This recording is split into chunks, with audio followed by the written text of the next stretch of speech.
c'est une perte des fonctions, une perte partielle ou totale, ça dépend, des fonctions. Vous connaissez, bon, la neuropsychiatrie, la dépendance, la dépersonnalisation, beaucoup de maladies psychiatriques, la folie, le dédoublement de la personnalité, beaucoup de maladies psychiatriques que vous certainement connaissez, sont traitées par le neuropsychiatre dans son sein. Des fois, il s'agit de problèmes d'électricité parce que, en fait, notre cerveau fonctionne avec des images électriques qui déclenchent des stimulateurs et qui nous font fonctionner les organes de notre corps. Donc s'il y a un dysfonctionnement dans nos actions, dans nos activités, dans nos relations avec les autres, et donc le neuropsychiatre intervient dans ce sens. À la lettre O, on a deux spécialités de chirurgie dentaire, l'orthodontie et l'odontologie. L'orthodontie, donc, qui est une spécialité très intéressante de la chirurgie dentaire. Elle permet de rectifier toutes les déformations au niveau des problèmes du maxillaire et au niveau des dents. Le dysfonctionnement des dents dans leur alignement dans la bouche, les dents proéminentes, celles qui sortent de leur cadre, celles qui ne se superposent pas sur les dents supérieures et les dents inférieures qui ne sont pas superposables, les problèmes dento-maxillaires, les problèmes de maxillaire. Il y a beaucoup à dire sur ces spécialités que certains d'entre vous, je l'espère, verront et découvriront. Ensuite, vous avez l'orthophonie. L'orthophonie, c'est des problèmes liés à l'expression du langage.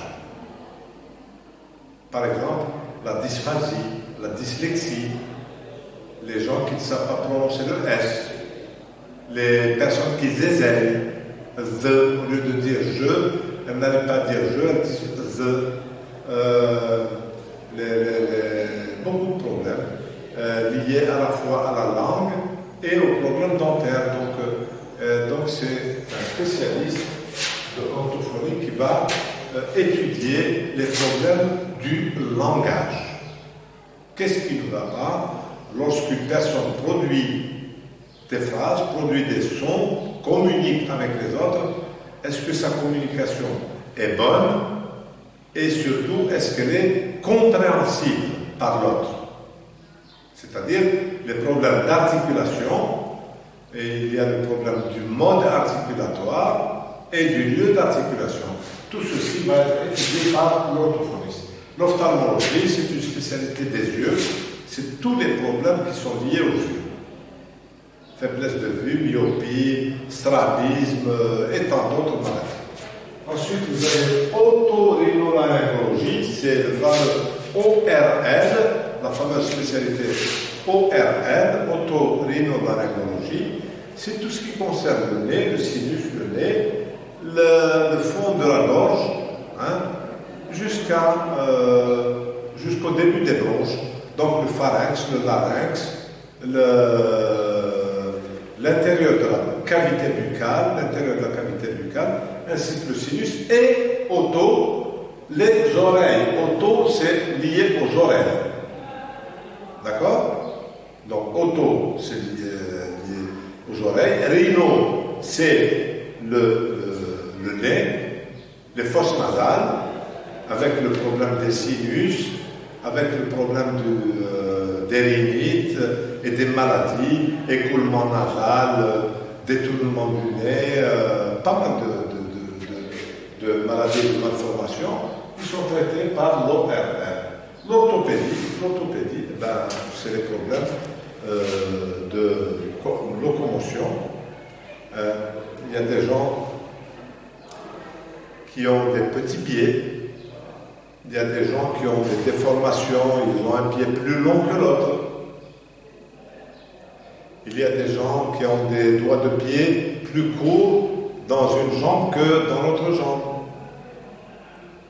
Il y a donc l'orthopédiste s'occupe de l'équilibre du corps humain parce que réellement le corps humain repose sur quoi? Il repose sur les pieds. Il doit reposer sur les pieds et il doit être maintenu en équilibre. Et cet équilibre provient à la fois de la charpente vertébrale, mais aussi de la structure des pieds lorsqu'ils reposent sur la terre. Et donc l'orthopédiste s'occupe de tous les problèmes des pieds. Pour les personnes qui sont victimes d'un accident ou qui sont victimes d'une amputation. Une amputation, c'est lorsqu'on coupe une jambe à quelqu'un. Donc l'orthopédiste fait le traitement du moignon, donc pour éviter les infections, pour éviter des dangers très graves. Il soigne le moignon, mais ensuite il conseille des appareils pour équilibrer les deux jambes et permettre à la personne de maintenir la stature debout et de continuer à vivre, disons, plus ou moins régulièrement, pour ne pas être une victime invalide du système. Ensuite, on passe à la lettre P. P, c'est la pédiatrie. Donc, remarquez, on a vu la néonatologie, c'est les tout petits bébés naissants d'un jour, d'une semaine, de quelques jours. Mais la pédiatrie, elle, c'est une spécialité qui s'intéresse aux bébés jusqu'à l'âge de 6 ans. La pédiatrie, c'est la tranche d'âge qui va de 0 ans, du moins lorsque le problème dépasse le néonatologue, c'est-à-dire à peu près à partir de 1 mois jusqu'à 2 mois, c'est le pédiatre qui prend la relève du néonatologue. Et donc le pédiatre étudie tous les problèmes de santé des bébés jusqu'à l'âge de, disons, 5 ans, jusqu'à l'âge préscolaire. D'accord? Les problèmes de santé, de dents, de toux, vous avez remarqué, il y en a. Les maladies infantiles, les petites maladies, la rougeole,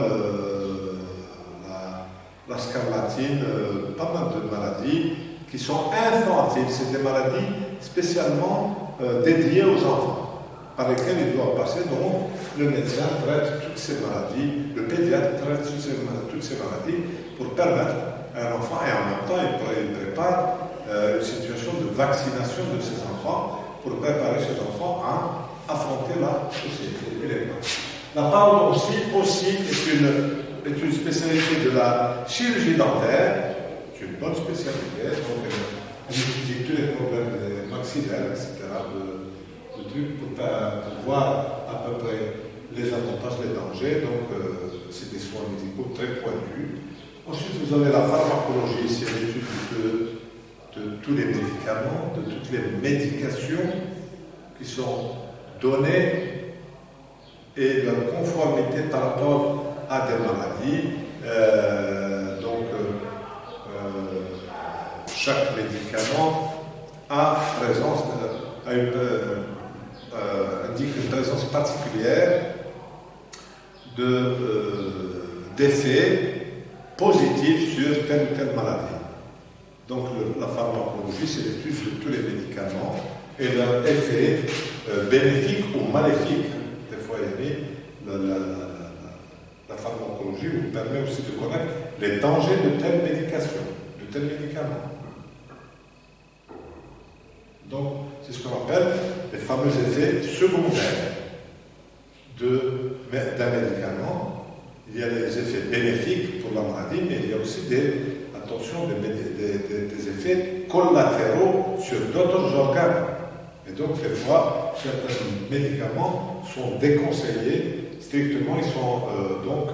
La pharmacologie donne des instructions sévères en termes d'utilisation de tel type de médicament. La pneumologie, là vous voyez que c'est directement lié au poumon, à tout l'appareil respiratoire, et donc aux malformations, aux déformations, aux altérations liées à la respiration humaine, parce que la respiration est une étape importante de la vie. Elle permet d'oxygéner le sang, et en oxygénant bien le sang, en donnant suffisamment d'oxygène au sang, les poumons permettent au cœur de fonctionner et au cerveau de bien irriguer et de bien travailler. D'accord? Donc je vous ai dit que c'était une fonction